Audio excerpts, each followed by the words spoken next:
Hello and welcome to this video. I'm Ju-young Jung, a professor in the Media, Communication and Culture major.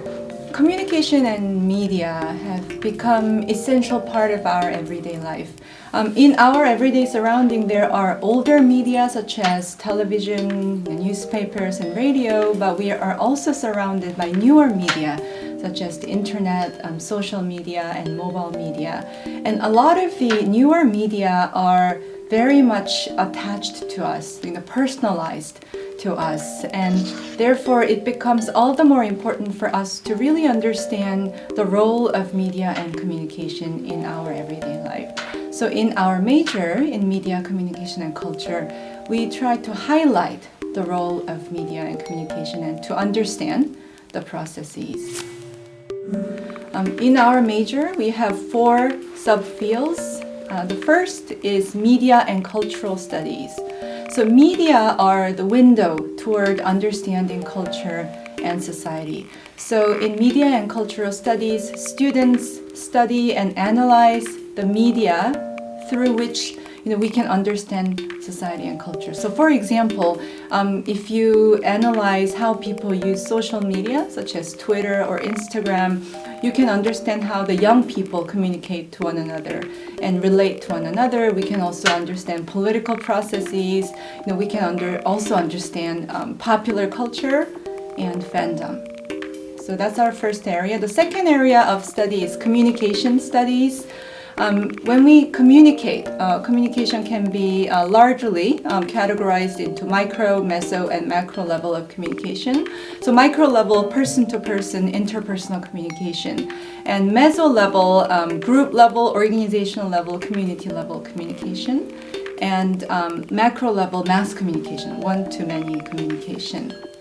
And also, we communicate through various different types of media. In our surrounding. And another aspect of communication is persuasion, how to persuade others. Our politics or advertisement is all about persuasion. So in the communication studies, we learn the processes of communication. The third area in our major is translation and interpretation. So translation is translating languages. However, just knowing the language is not sufficient to properly translate books or movies. We really need to have a good understanding of the culture. So in a sense, translating language is about translating the culture. So students will learn how to do cultural translation. In terms of interpretation, it's more practical. In our major, students can learn how to become a professional interpreter. So they have a chance to learn different skills for interpreting, and they can also have experience of actually participating in interpretation in meetings and conferences. And finally, language and society studies is studying language and how language reflects culture and society. Just like we study media, which reflect culture and society, language, by studying language, we can understand certain culture and society. In our major, we study media and communication processes in our everyday life that is surrounding us. So there are numerous issues, questions, and artifacts that we can study. And secondly, our classes are very dynamic.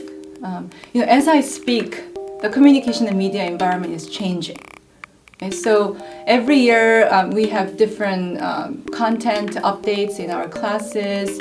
So our classes are very dynamic, and also because ICU's classes are interactive rather than one-way lecture-based, the teachers and students can come together and really reflect upon their media and communication processes and have a chance to discuss, which I think is a very important aspect of understanding our surrounding. And this is also a very important part of ICU's liberal arts education. One of the goals of ICU's liberal arts education is to nurture citizens, local citizens and global citizens. And learning how to communicate and learning how to connect and having critical understanding of media are very important conditions for becoming a competent local and global citizens. I would like to encourage you all to be open-minded and don't fear taking risks. Now, a lot of times we try to stay in our comfort zone because it's comfortable, in your familiar environment with familiar people. But in order to survive and thrive in this globalizing world, we need to come out of our comfort zone to interact with people who are different from us. There may be some uncertainties and ambiguities, but it's very important for you to nurture the tolerance toward facing the ambiguity and uncertainty. So I encourage you to meet people who are different from you, people who speak different languages, and also try to explore the information and knowledge that you may not be familiar with. So I hope you can start to nurture kind of critical perspectives in understanding your relationships to media. And finally, I hope I can meet many of you at ICU in the near future. Thank you very much.